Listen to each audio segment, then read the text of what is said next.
Hey everybody, what's up and welcome back to Force Strategy Gaming. This is going to be another tutorial video aimed at Terran players, a Terran versus Protoss strategy for you. Going to be outlining the Marine Tank Raven timing push with Banshee's support that can be used against Protoss. Our Terran opponent is going to be Dystar here, the purple Terran at the bottom left of Xel'Naga Caverns, and his Protoss opponent is going to be Underdark, as you can see, just fading away there in the text, who's going to be spawning up here, of course. A one-player map indeed. Now the main gist of this is going to be to try and really punish a Protoss who goes for a fast expansion, or who just really probes up hard, just basically tries to cheat you on the amount of units they get by really getting that strong economy early. Going to be very, very effective versus that. But, of course, like all strategies, you need to scout your opponent before you use it, because there are plenty of things that will destroy a build like this. Some of them include the 4-gate rush. Even a 3-gate expand can be kind of difficult to defend if they do go for that early pressure with it. That's kind of more common. Now the first thing I'm going to draw your attention to is this depot being placed here. It's very important, provides a lot of vision. Going to probably give you vision of a proxy pylon that can be used to warp Dark Templar up here. Also going to give you a vision of any probes that try and sneak into this dark space back here, which can be a little bit annoying. This build, it's almost imperative that you prevent your opponent from scouting it, because it does have hard counters, as I mentioned. Now you'll notice Barracks is coming down at the usual time, as well as the Refinery, and I'm just going to put this out there right now. Don't worry about the build order, it will be provided for you in the description of this video. So for now, just pay attention to what I'm saying, I guess. Now, another interesting thing that I like that Dystar's doing here is he's sending his scout out just about before the barracks is complete. Some players might send it out right after the depot is complete. It's really not necessary on a 2-player map, however, because you obviously know where your opponent is spawning, so it doesn't take as long to get there. And it's good because you're really just wasting mining time otherwise. You're going to come in here and you might see a gateway, maybe a building cybernetics core, nothing really too indicative at that point. So I like that from him. He's going to be putting out Marines as well. Marines obviously a focal point of this build. And check this, he's also checking for proxy pylons. This is very, very common, these locations here, not only for proxy pylons but for hidden probes. You're going to want to get rid of those things. Another important thing here is going on with the scouting. He's checking the Protoss base. There's some key things you're going to want to look out for here. You can count pylons. If you count and you don't see 3 pylons at this time, you know he's proxying one, so be prepared for a rush. Another thing, check the gas. We see no really early gas, so that of course means that you're probably not going to be seeing Dark Templar rushes. And the other thing he checked is the amount of Chrono Boost on here. If you see him spamming the Chrono Boost on the Cybernetics core like that, then you know a 4-gate is coming. In this case, that wasn't the case, so he feels a little bit safe right now. He really doesn't have anything to worry about in terms of rushes.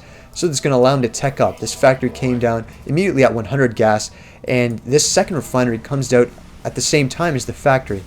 He's going to be going 1-1-1 here, and that's very gas heavy, very tech heavy, of course. So you're going to be a little bit vulnerable, and that's why scouting is so important for this strategy. Starport's now coming up, and this Hellion is coming out too. I absolutely love this play. The Hellion is not there to do damage, it's simply there to scout. Tech Lab comes out after the Hellion's done as well. So this Hellion can essentially go and scout what the opponent's doing almost for free. 100 minerals, it's not a big cost. Look, you can even clear out the Xel'Naga Watchtower here, taking care of that probe. And yeah, it's going to be very, very important. Now the Tech Lab here is actually not for the factory. It is indeed for this Starport, because we're going to be getting a Banshee out first.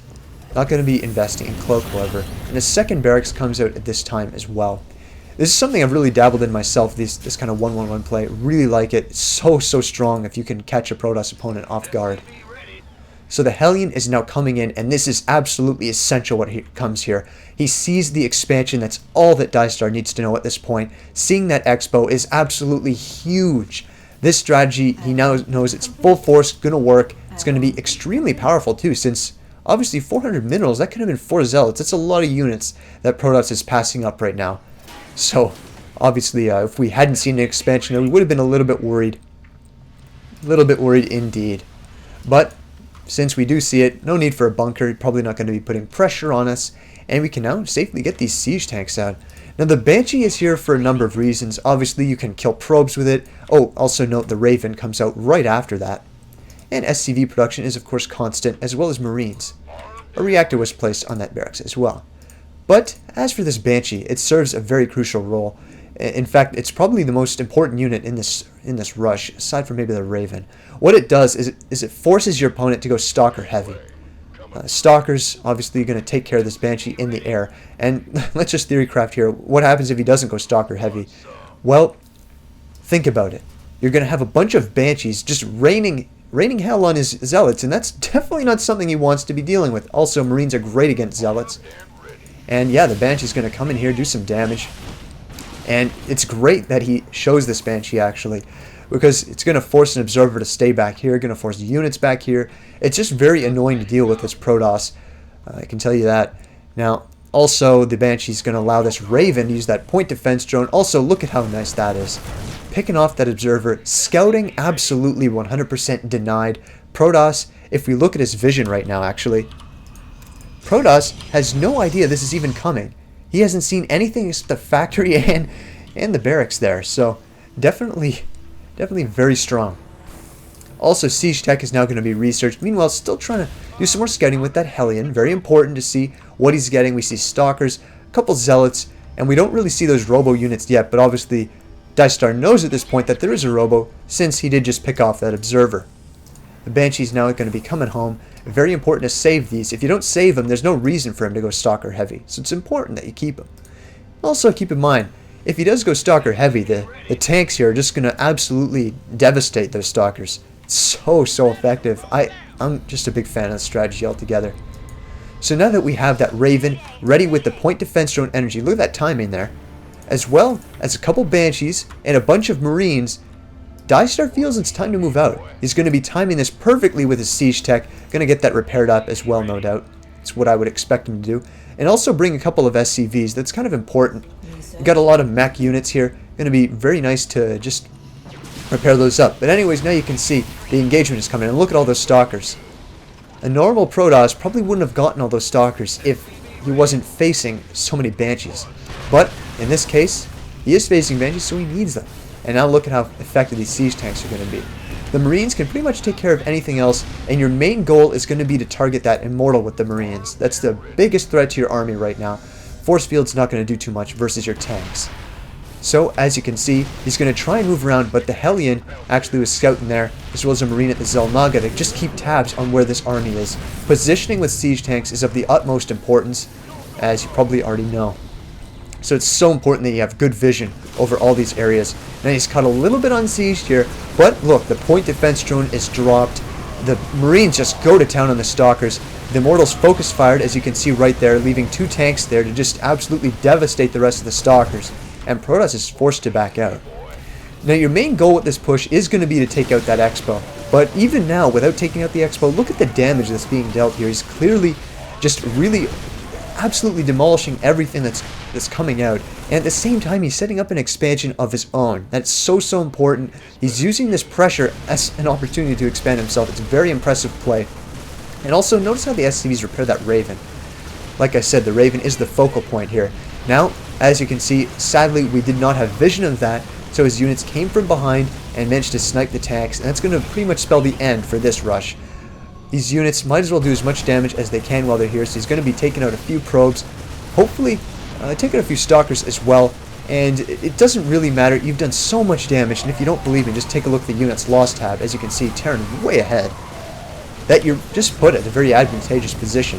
Also notice how Dystar very wisely keeps his Raven out of the battle. They're going to be sending that home because it's so important and costs a ton of gas. Now notice, throughout that entire battle, Dystar was macroing with his hotkeys. Look at this excellent hotkey setup. He's got almost everything's hotkeyed. Obviously, a lot of this is repeats on his expansion and main base. But either way, he's really taking advantage of his macro keys with the factory and Starport, as you can see right there, allowing him to get this huge army, even while his own army is getting demolished.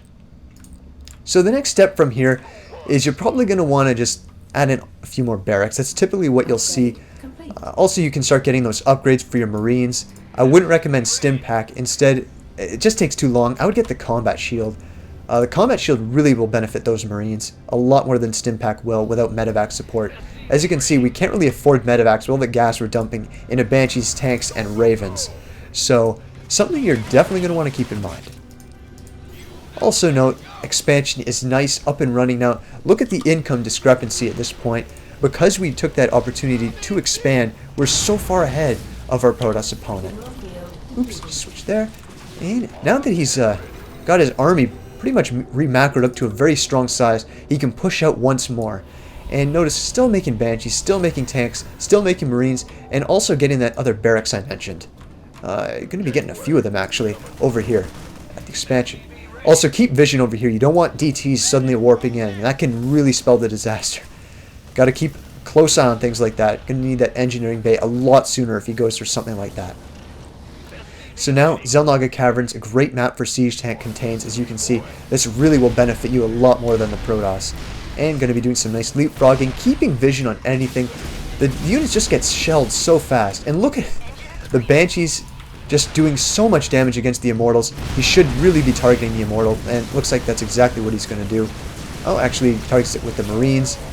Still, Marines, Banshees, all very good against that kind of higher tech. And yeah, he's able to just push in here at this point. Sadly, does lose the Raven, but he's so far ahead right now. The Banshee's just doing sick amounts of damage, as you can see here. And the Marines can chase all these units back. Now he's in the expansion, dealing a ton of damage, adding on a third command center. Where is that? It is somewhere. Yeah, anyways, right there. Yep. Adding on another base as he's attacking. Really great strategy from Dystar coming out right now, as well as the next wave of units to reinforce this. I also like how he rallies right here first and then sends them all out in a big clump. That's how you want to do it against Protoss. You don't want to get your units picked off en route by some stray stalkers or zealots. It's definitely not something you want to do. Remember, Terran units are very strong in numbers, not so great individually. So now the final push here, just focus those zealots down, target the stalkers with the siege tanks. As you can see, Dystar is doing beautifully right here, and with 4 tanks, a point defense drone, and a bunch of Marines just wrecking havoc in the Protoss base, this is pretty much the end, as you can see. And an absolutely stellar job done by Dystar here. Really have to commend him. This kind of strategy takes a lot of patience. You have to be very careful with your siege tanks, but with good scouting and some decent micro focus firing, as you can see there, it's very easy to prevail with these siege tanks against the Protoss army early. Also notice he is getting that combat shield and stim. Like I said, it's very important that you get those. Going to really help your bio in the late game. And as you can see, none of these got on 2 bases. You're going to be splashing those Marauders as well. That's really going to be the end for Underdark, as he calls GG there. So anyways, this was a strategy video for Force Strategy Gaming. I hope you guys enjoyed it. My channel is StarCraft 2 Ownage Shack. If you want to check that out, go check out the description for a link. Anyways, thanks again for tuning in. Hope to see you again for another daily dose of Force Strategy Gaming Ownage.